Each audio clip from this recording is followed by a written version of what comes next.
So welcome back to the Roundtable, Ace, Sassy, and as you can see, we have three gentlemen here this evening. We're going to have a great discussion on fatherhood. To my right, we have the motivational speaker, mentor, and author, Mr. Kirk Barry.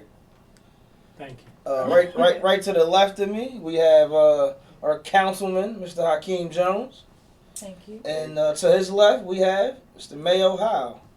How you doing? So we're gonna just jump right into it. We chose this lineup. You know, we have Mr. Mayo Howe, who has been a father for some time now. You know, we have Mr. Hakeem Jones. First, congratulations. Congratulations. Thank you. If you guys don't know, Hakeem is a new father. What? How many weeks now? About 5 weeks. 5 weeks. Going on 6. So, congratulations to Mr. Jones, and then you know, Fatherhood. Mr. Barry's been a father for 5 years now. 5 years, Nice. 5 years. So we're gonna start with Mr. Barry. Thank you. What does it mean, Mr. Barry? What does fatherhood mean to you? When you first found out that you were gonna be a father, from that point on to the day, how's the journey been? From the first time I found out I was going to be a father, that was in 2011. Right away I thought about getting a second job. And I did that, and I did that for 2 years. But to sum it up, fatherhood for me, it means always being there for my child.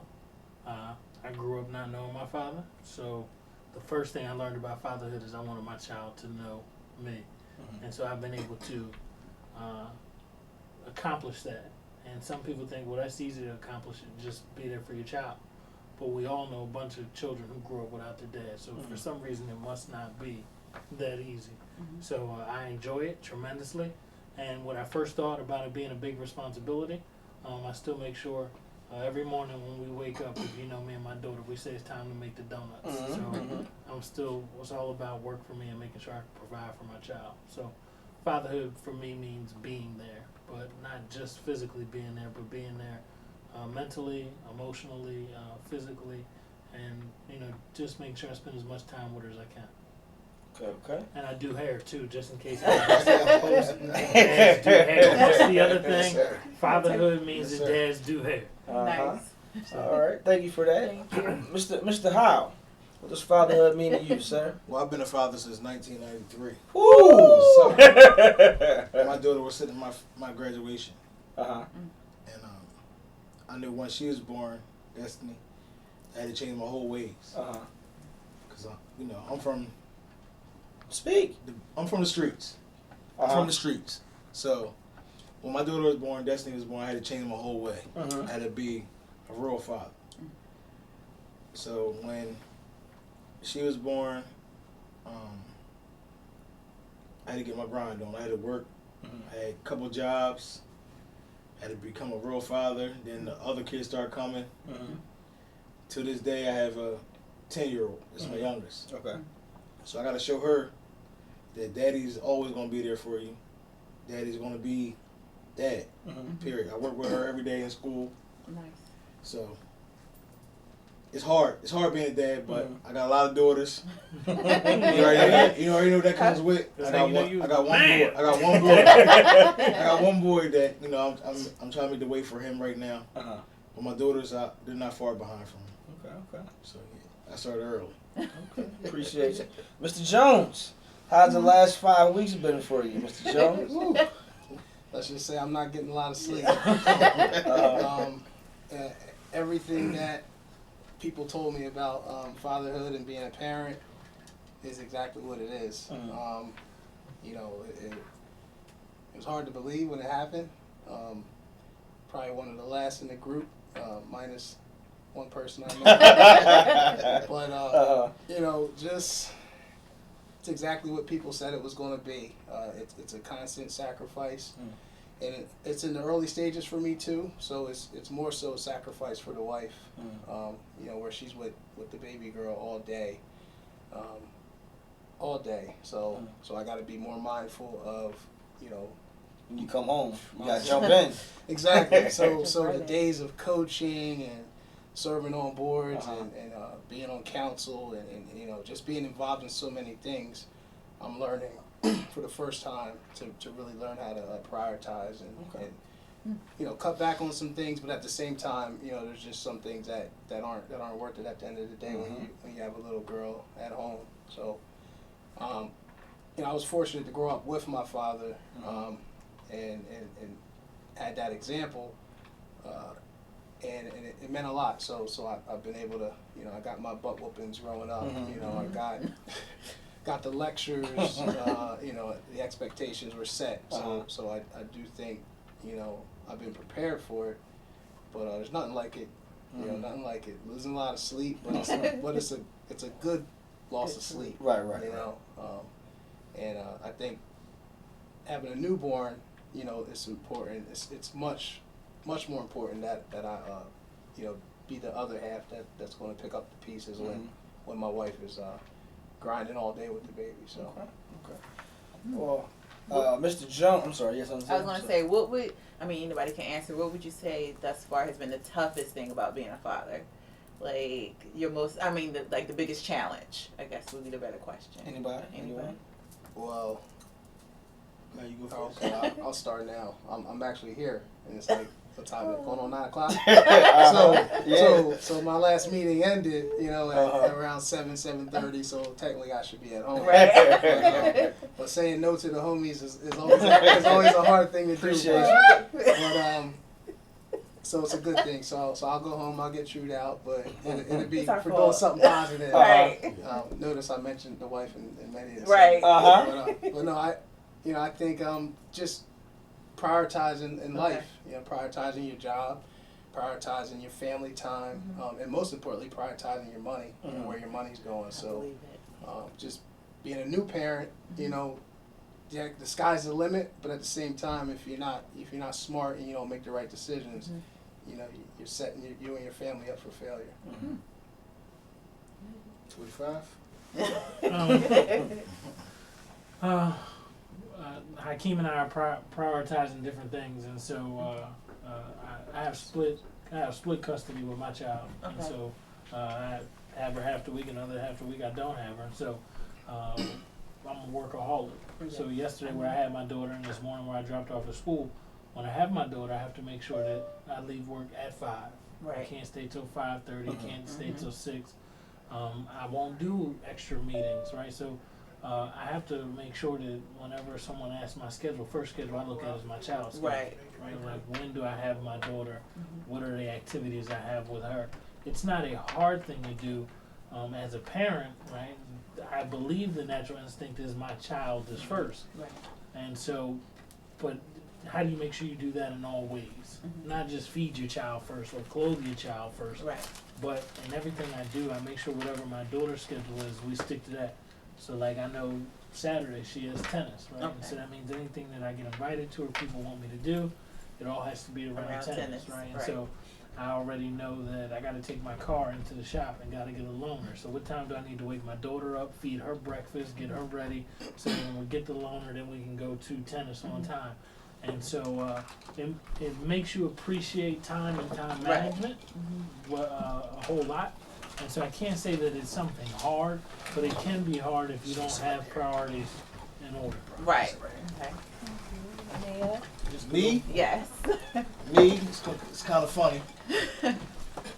But me is pleasing all 7 of them. All 7. Yes. All 7 of them, pleasing all 7 of them is hard. Especially having All 6 different daughters. personalities. Yeah. And, Especially having 6 daughters and 1 son. It's yeah. hard. It's hard. But and plus being a father to the community, the kids in the school district, when I work. But it's hard. It's hard. But I found a way to do it. Somebody might get shortchanged here or there, but Here and there. they all know daddy's there. That's what's up. That's right. This counts. Well, first we want to say thank you to Mr. Carmelo's Right for joining the show. Oh, no problem. Thanks for It's a coming. pleasure. Bless. So you just came in, you know, we're talking about fatherhood. Okay. So the question right now, what was the question, The Sash? biggest challenge for you Being a father. Just being a father, that's a tough one. There's so many different challenges. There's so many obstacles. There's so much adversity. I guess it just be just understanding, just willing to compromise. You know, times have changed. Everybody's situation is different. Mm-hmm. You have to deal with another personality, another human being, being a mother. Mm-hmm. You know, and then there's family.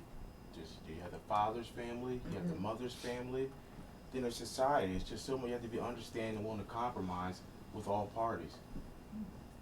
No one person is right or wrong. You know? We're not at the schools. We're not at the playground. We're not on the school bus. You know, we're not in the cafeteria. We're only at home, essentially. Right. And we really can't. You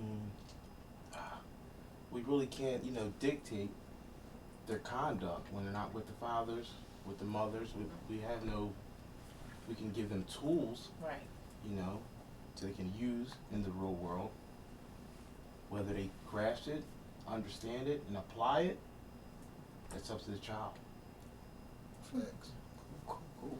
So I have a question, Sassy, for the guy. So my question is, I've known all you guys, but you know, I know all you guys are active in your children's lives and also in the community in some form or way. Like Mr. Barry has a young men mentoring camp every August. You know, Hakeem is Mr. Everything. You know, Mayo's a coach and he's in the school district, and then Mr. Wright here, you know, he gives back. He goes to all the events. He's giving kids rides. He's, you know, taking care of kids. You know, whether it's making sure to eat a meal at night or, you know, just making sure they have someone to talk to and give advice. So I don't know if all you guys grew up with fathers or not. But first question is, did you guys grow up with a father? And whether you did or you didn't, do you think that's the reason why you guys do what it is that you do for others besides your own kids? Anybody can go first. I'll start. Like I mentioned a minute ago, you know, I was fortunate enough to grow up with my father, but a lot of people don't know that, you know, I'm one of four, you know, and we all have different moms. So being the baby, one of four different moms, you know, I watched my father really serve as a positive male. You know, although he had children with different women, to this day, we're all tight. You know, all me and my siblings were tight. We have good relationships. So I think, you know, learning at an early age that fatherhood isn't always pretty.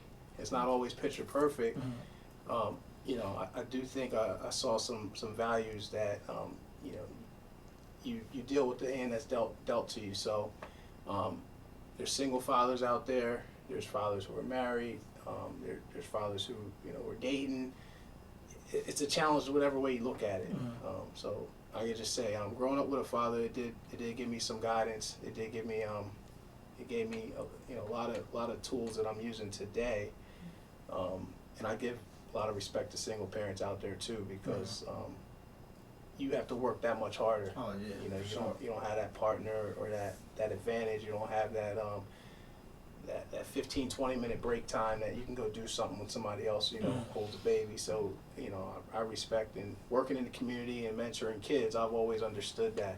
So I think a lot of my drive helping young people and being there for young people was somewhat to give them something that they may not have had, but something that I was blessed to have. So part of the mentoring does come to show that I wanted to be that positive person for some of the kids out there. Gotcha. Anybody else? So I grew up and have grown up not knowing my father, and so for me, being a part of my child's life and then working with other young men and other children through mentoring, for me, what it's really about is, so as far back as I can remember, one of the first people to cut my hair was Buddy Epps. Right, and so Buddy Epps was never my father, but I'm bringing him up because there's been men throughout my entire life who, whether they knew my parenting situation or not, whether my father was in my life or not, they helped to mold me, right? So I talk about Buddy Epps, and then I talk about my high school wrestling coach, Steve Harner, and then I talk about my pastor, Alan E. Waller. These are all men who, whether they knew I had a dad or not, they were male role models who would give me a ride if I needed one. Who, if I didn't have $5, would give me a haircut. And so at the end of the day, it's like, now I'm a man. Who do I do those things for, whether I know their family dynamic or not, outside of just doing it for my daughter? So who's the young boy that I mentor? Don't know his family at all, but if I see that, like, hey, he needs something or he needs to have a conversation with somebody, I do all of those things because it was done for me, and who knows if those adults knew my situation. Miles Burrell, right? Miles would give me a ride to and from my house when we had two-a-days for practice because he was a swim. I don't know what he did, lifeguard up at the high school, right? So he wasn't a swim coach. I was about to say swim, but he was a lifeguard, and he knew we didn't have a car in my family. And so what I do now is because others did it for me, and I didn't have to ask them. They just did it because they seen that I was in need. So now I try to do the same, and that's what part of my mentoring camp is about. Some of the young boys have fathers, some of them don't, but at the end of the day, anyone in the community can teach you to be a man. It doesn't just have to be your dad.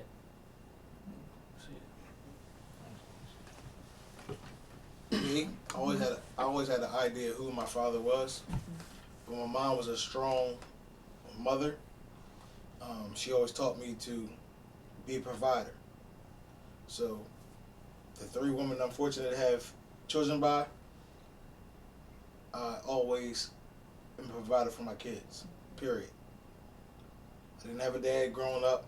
I got cool with my dad when I finally found out who he was 3 or 4 years ago.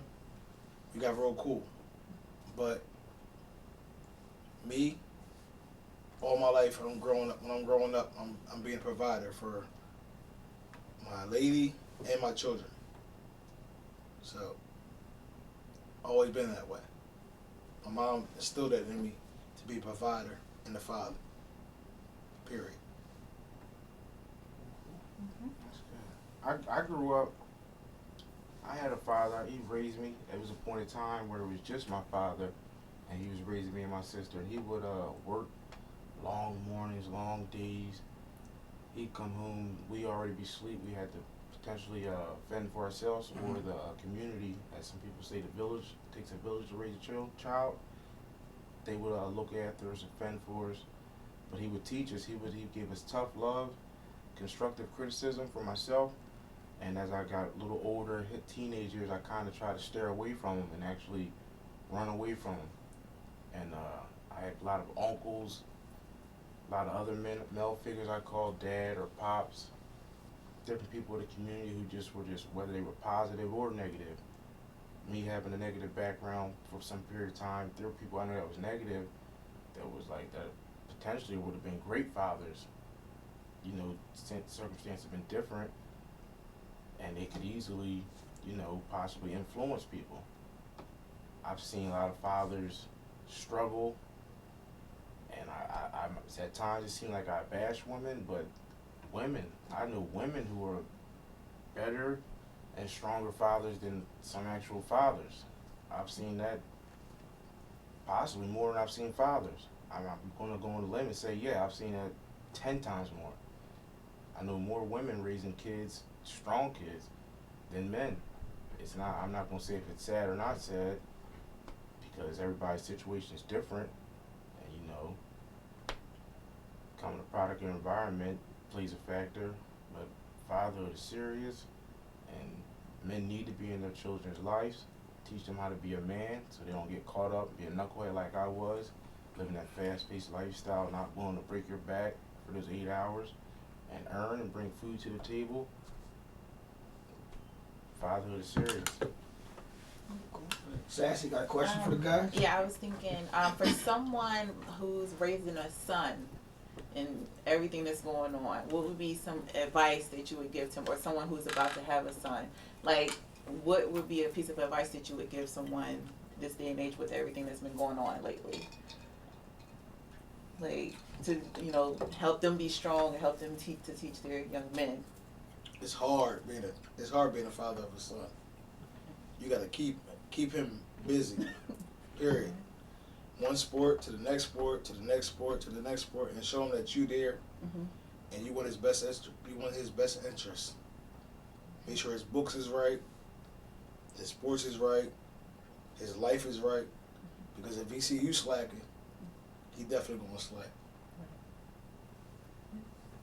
Yeah, I got a daughter. I know you have a daughter. Like, just for people, kids that you teach with your program, some things you might see, some advice. So So I don't know my biological father, but my mother did a really good job making sure I had a father figure, and he's been in my life since I was in 2nd grade, and so I would do what he did for me. And so my father, Chris, he led by example always, and so, you know, as Mayo said, keeping you busy definitely is something you want to do for your son, so that he doesn't have the streets or any negative influences guiding him, because it takes hold of our boys much faster than it does our girls.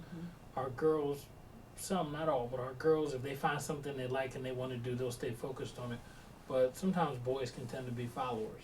And if girls are followers, they're usually following a boy, right? Because they want, you know. But I would lead by example, being that good example. And so that's what my father was to me. He always showed me just by his actions. And so my father figure in my life, he has custody of my younger brother and sister. So when it came time for me to decide whether I was going to fight for custody of my child or not, I had someone who was already an example. So where a lot of people were saying, what if you don't win? I'm sitting here looking at my father who won. Right. My sister is 21 and my brother is 18 or 19. And so he's had them since 2001, full custody. And then I've known Mayo for the last 5 years. He's a little older than me from town, but he has custody of his kids, right? So being able to see men who lead by example, absolutely, right?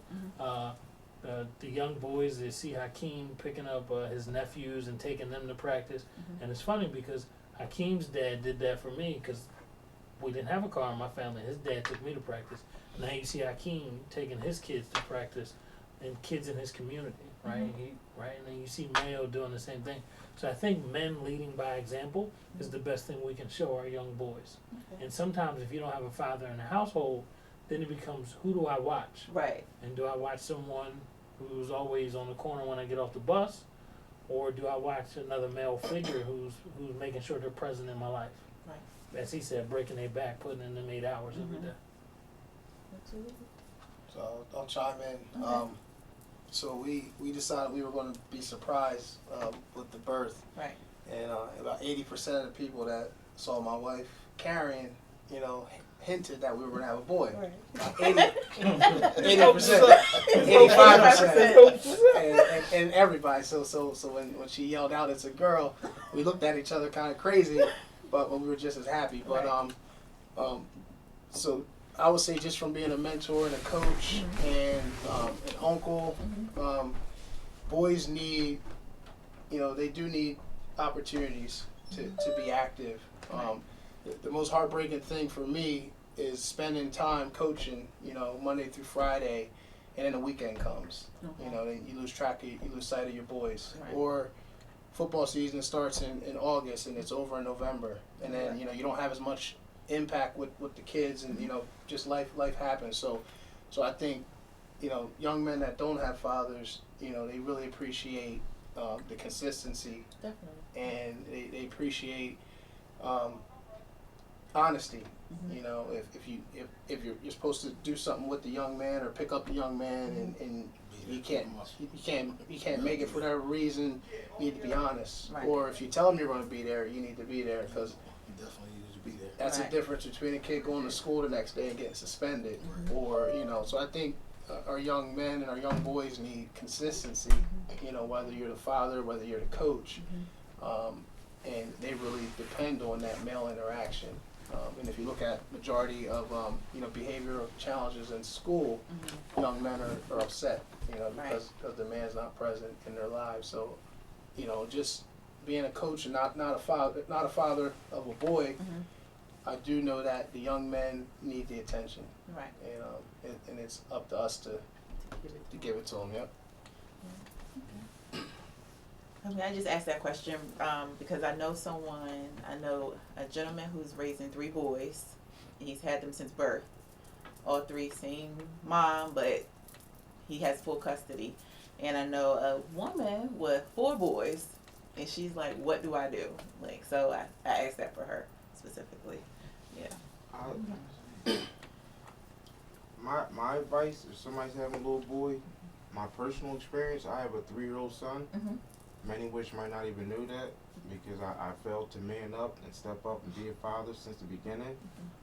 And be all honest, I'll be completely honest with you. I was actually scared. I got 2 daughters. I raised them phenomenally. I was scared because to think that he's going to think possibly thoughts that I've had and have to do similar things that I've had to do or go through. That's scary. I didn't know how to really attack it. I didn't know which angle. I really didn't know really how to guide and misguide. So I say you look at the world as like a jungle. The male lion, he has to go out and hunt, bring back the food for the family. So it's a difference. Like what are you really going to teach your son? Well, I have a question for you guys. So all you guys are fathers. So when you guys are going through maybe hard times or difficulties, who is that person or people that you guys may reach out to for advice? You know, because, you know, us as men, we tend to, well, I speak for me. If I'm going through something, you probably won't know about it because I won't go to anybody and ask them. So is there anybody that you guys go to for support, guidance, or anything? I'm going to my mom.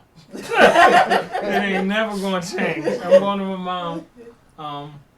But when I was fighting for 50-50 custody, I asked my dad what he went through, and so I'm older than my brother and sister, so I know a little bit of what he went through.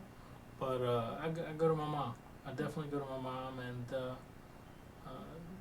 and that's about anything. It doesn't just have to be a parenting thing, but I always go to my mom. But the time I was going through my custody battle, I went to my dad just to.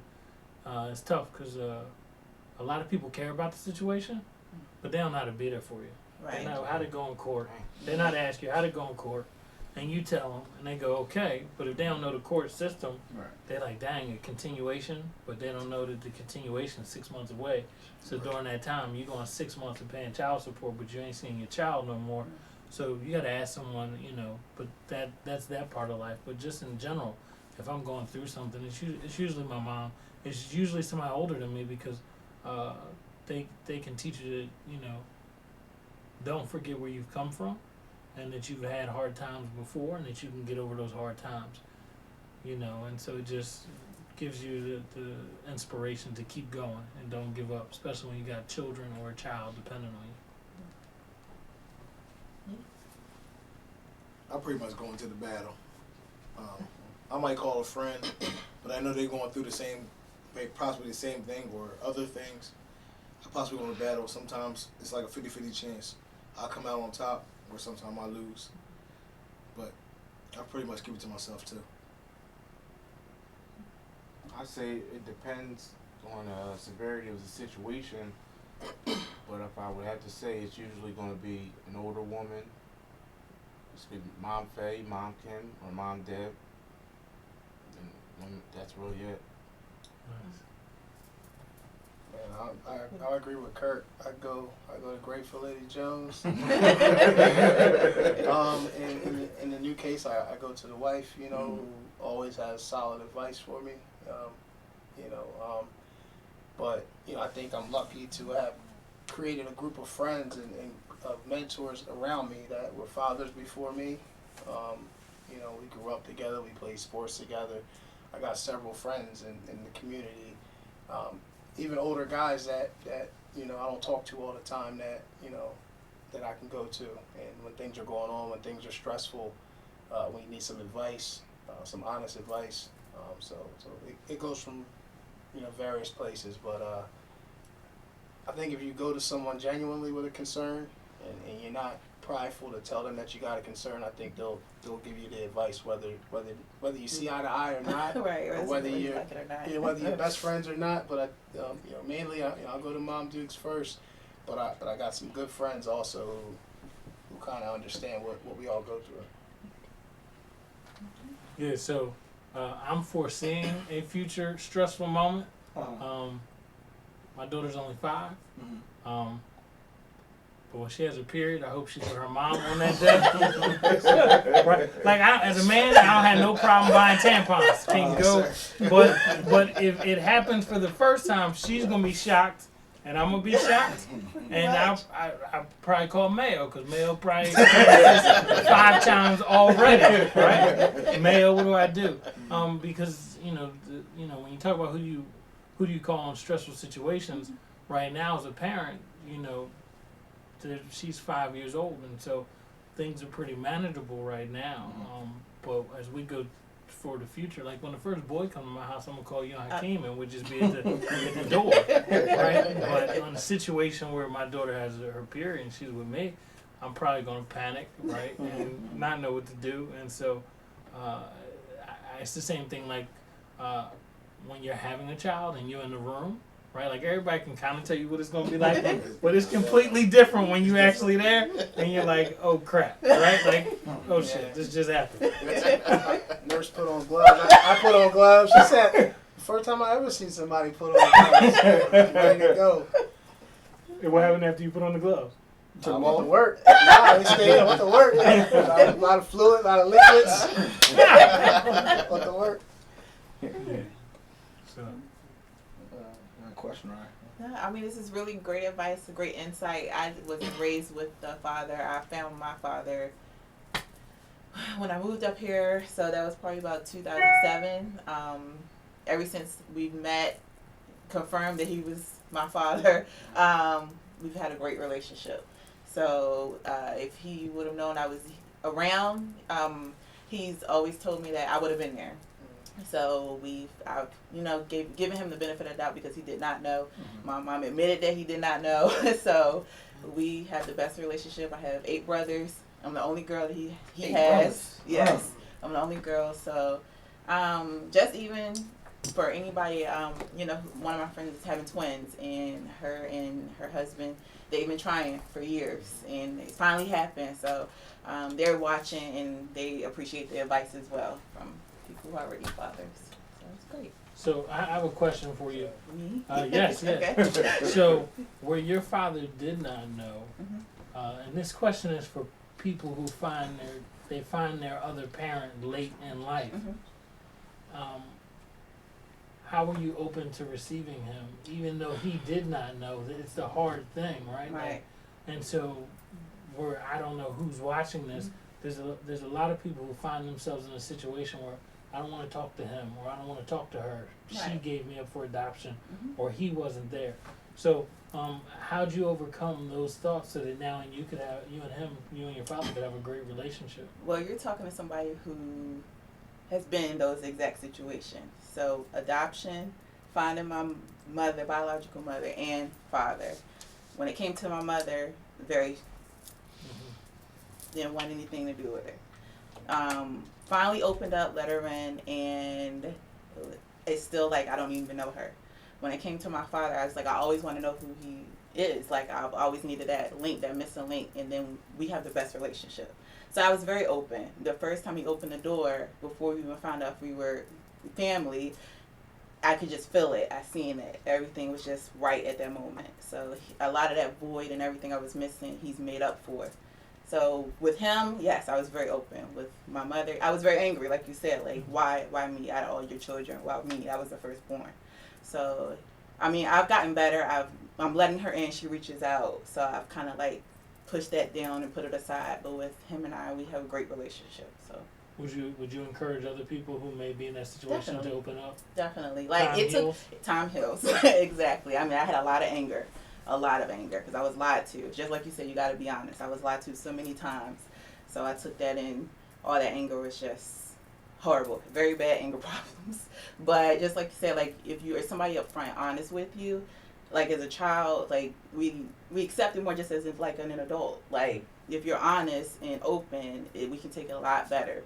So, I mean, he's made up. I'm 32, and it's been a couple of years, so we're fine. Nice. Yeah. That's something you want to say, Mr. Wright? Yeah, it was. I wasn't here when it first started. I apologize for my tardiness. Excuse my tardiness. Step parents. That's a good question. You asked the question. Yeah. It's just, I mean, like how, that is a good question. I'd Step rather parent. listen before What's I the speak. question? We're all fathers. This is about fatherhood. Step parents. Your child might have a stepfather. Mhm. God forbid, nobody gets divorced, split, and whatnot. But step-parent, stepfather. How do you take that? How do you feel about that? Man, You see, You so fresh in the game. Well, You could speak from you got other siblings. yeah, I got other siblings, and you know, like I said, we all share the same father, but we all had different moms. So you know, my mom was somewhat, you know, the neutral mom who had to love everybody just the same, and she always did. I think that was important that she emphasized to all of my siblings. You know, I think, you know, my father ended up marrying my mom, and they were together for 30 years, you know, plus. I think she made it clear that despite whatever situation happened between, you know, your moms, you know, you guys are still technically my daughter, my son also. Mm-hmm. So I think if you're a step parent, and you have children that necessarily aren't yours physically, you still have to build that bridge and accept everybody the same. In a perfect world that happens, but I'm sure it doesn't always happen. It Me? doesn't, I had 4 children of my own, Mhm. and I had 3 step kids. And my advice to them always to tell them, I'm your dad, and that guy's your father. So I'm here right now, but you always gotta respect that guy that's your father. You'll never disrespect that guy. You'll never act like he's not there. I'm your dad, that's your father. Period. They all get treated the same. My 3 step, they're treated just like my 4 regular. There's no it's no missing a beat. I thought they were all yours. I didn't even know they were. Right. When I first met them, I had no idea. I had 4 of my own and 3 step, and they all the same. They all Now- the same to me. Now, let me throw a little. Was that? How do you feel? Your children's mother? Did any of them remarry, or do they have a men in their life? And how do you deal with that? That right there. That's tough. I don't even know how to handle My older 2 kids, me and the new husband, Mhm. James, we get along Perfect. perfect. Like we call each other brothers. Mhm. Male mahogany. It's like a disconnect there. Mhm. But all of them, like my 4, Mhm. I don't play that. If one of them say, they always come and say, "Oh, I'm their dad." I'm not taking that Mhm. because I'm their dad. I'm around. I'm in everything they do. I'm this. I'm that. I'm there. They know who I am. So that's kind of rough. That's a rough question. That's a rough. I mean, I can't answer that Right. without getting a little upset sometimes. But I'm a stepdad too, Understood. so I gotta feel the way the stepdad feels. But you know, it's taking a little time to get over that. Who wants to shoot next? So my child's mother and I, we have 50-50 custody. So everyone can join in on the prayer line that her mother finds a husband. Everybody can join in, right? Like I want my child's mother to find a husband. And so he would be my child's stepfather, right? And as Mayo said, I'm a part of my child's life, so there's no question about who your dad is. I think it's important for parents not to allow the child to play each other, whether it's step parents or regular parents. So Hakeem's daughter can't allow. I'm asked mom. Mom said no. Let me go ask my punk dad because he's been every right. So you can't allow a married couple to let the child play games. You also can't allow that with step parents. You can't allow the child to tell the father one thing about the stepdad, right? And now conversation is being had with a child that's not supposed to take place. So as y'all join that prayer line with me and that my child's mother finds somebody, right? The reason why I have that prayer request is because when you're in a situation, if people haven't moved on, they still focus on something that's never going to be, right? That's my experience, not all. Now I want to get married one day, and so my daughter's going to have a stepmom, and it's very clear that I need to let that person know I'm married, my daughter has a mother already. If she's a mature woman, she will already understand it, and now she will let my daughter know you are fortunate enough to have two moms, Absolutely. and I'm here to just support you. You have two parents who are already raising you, right? And so I think when you have step parents, it is the parent who's inviting the step parent in to regulate that situation. Absolutely. To so what does that mean? That means that for the rest of my life, I'm going to be in a relationship with my child's mom, even though I'm not in a relationship. You're right about that. I'm in a parenting relationship. I'm not in a romantic relationship. I have to regulate that with whoever I invite in to be a part of our life. If they're mature enough, they should understand that. I think that's the biggest part. It's the key. Maturity. It's the key. Sure. And they all got to be on the same page. Yeah, absolutely. All No, four. yeah. All four has to be on the same page. Mhm. If all four ain't on the same page, it's never going to work. It's always going to be a disconnect. And the only page we need to be on is the child. Child, that's it. That's it. Whatever page, child, school, pickup, drop-offs, and right. But my child's mom can't be like, I don't want her to drop her off at school. She's not on the same page then. Because if the page is about getting my child to school, you don't matter who do it, She gotta right? get to She gotta get to school. Absolutely. So yeah, it's definitely about maturity. Definitely. Yeah, and if I could chime in from that end, when you talk about schools, working in the schools and working with a lot of youth and seeing a lot of custody disputes and a lot of challenges, communication is key. You got to work with the schools and you got to get with the registration and let them know who can pick up and who can drop off. You got to let them know who can attend meetings and who can't. When things aren't working well, like communication is everything. And God forbid something bad happen, you also got to be aware of what protections you have. Absolutely. If there's a stepdad or a stepmom that's not treating your kid right, there are avenues. There's child line, there's children and youth. There's things you can do to keep yourself out of jail or keep yourself from hurting somebody. Right. I mean, I think you got to think about that too when you're splitting custody and when you're working together with somebody else. Be clear on who has what rights, and if things aren't working out, man, the best thing you can do is have it documented. That child's innocent. My- That child's innocent. My answer would be respect and maturity. But I just the only time I promise you I'm gonna get off topic. One time, Mr. Jones, he just said something that was so important. He said he's involved with the school, and I've seen him there every time I go there. He's right there. He's in the hallways with the kids.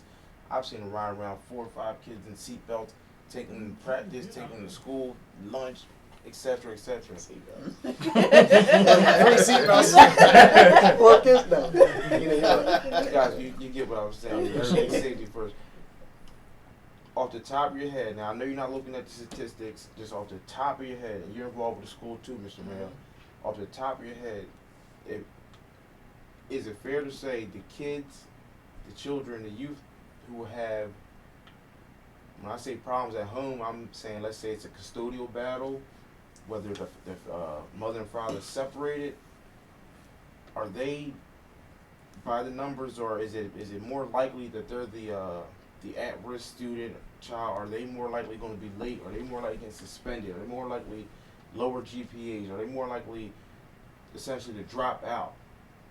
Are they more or less to say fit the statistic or the stereotype of at-risk youth or at-risk teen? No.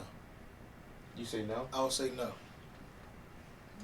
I would say because there's more kids out there right now that have 2 parents at home, but say they go to a hood that they just want to be down. You just want to be down. You want to be down what's going on in the hood. I got 2 parents at home. I'm spoiled, but I want to be down over here with this clique. They're the ones that have the backgrounds.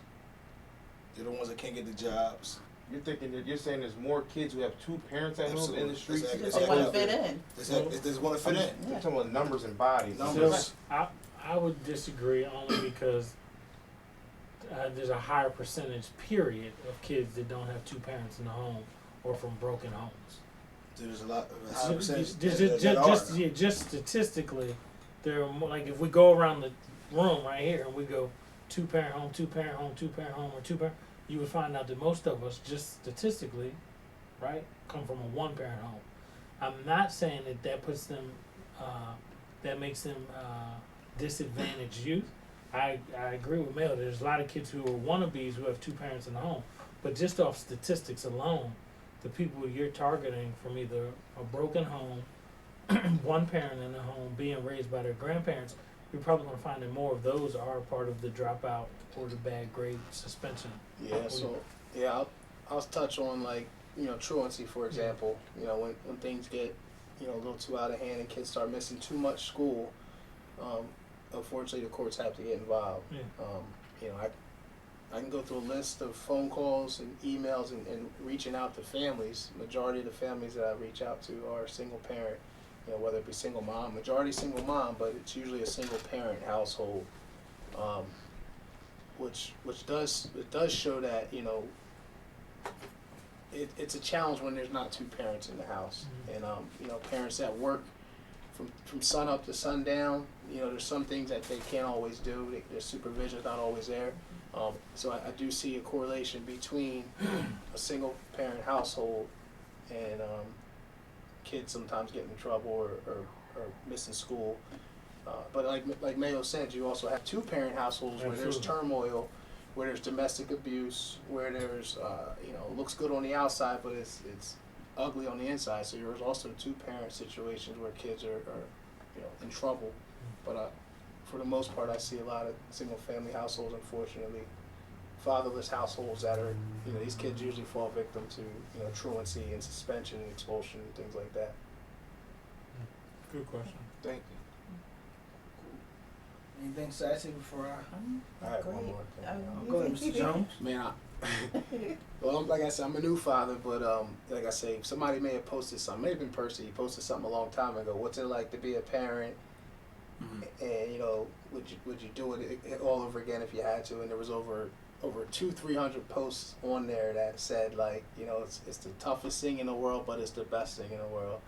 And just like, you know, all the love that came through from people, experiencing what it's like to be a parent. You know, I was able to see what everybody and anybody have been through. Mm-hmm. From the single mom who works 3 jobs to the parent. You know, it's a great experience. You know, and I think if anybody's blessed to be able to you know, have a child in modern times, I think it's a good thing to do because it puts life into perspective. Get your priorities on board, and it really just, you know, makes you feel good about yourself. So that's it. Well, we would like to thank you all for coming on the show Definitely, tonight. I know it was last minute. You know, we had to change up a couple things, but I want to thank you all for coming out to the show. In the future, I would definitely like to have another fatherhood talk with more fathers, you know, from all different backgrounds. If you see how we pretty much put this together, you know, none of you guys are all fathers and all good guys, but you all come from different walks of life. Right. So they would have put this together, have a nice dialogue. I know myself, Sassy, and Slad would definitely like to do this again. Yes. And do it bigger, you know, take it to a bigger location and really talk for an hour or two. Right. You know, keep the ladies out the room. Maybe Sassy, because, you know, sometimes as men we don't really open up as much. And, you know, sometimes when you talk about, you know, fatherhood, you know, I know in my fatherhood class that I teach at Project Dad, always, you know, that first day we talk about a lot of stuff that gets fathers to think about their childhood and think about their fatherhood experience. And, you know, tears start dropping. And, you know, we'll be able to have a discussion and, you know, if the tears drop, the tears drop. You know, actually get it out, because a lot of men are like me, keep it all boxed up inside and don't let it out. And then when you let it out, it feels good, but we don't tend to let it out that often. So I want to thank Mr. Wright. I have one thing to say. I would definitely like to invite everyone. I'll personally contact everyone. Thanksgiving morning, POPS, which stands for Pushing Obstacles, Producing Success. Myself and a few other fathers in the local community area. We will be hosting a Thanksgiving breakfast. Bring your children. You could bring your niece, your nephew. You could be an uncle, a father, a coach, and just want to, you know, just serve the kids breakfast. Thanksgiving morning, I'll contact you guys and let each and every last one of you know further details and information. Once again, this will be breakfast, Thanksgiving morning. This is where Pops. Thank you. Cool. So stay tuned for those details. We'll definitely put them out on all our social media platforms. But thank you to Mr. Wright, Mr. Howell, Mr. Jones, Sassy, and Mr. Barrett. Don't forget, each and every Wednesday, 8 to 10, the Roundtable. Follow us at our YouTube page at the Roundtable 610, as well as Instagram. Have a good evening. Good evening.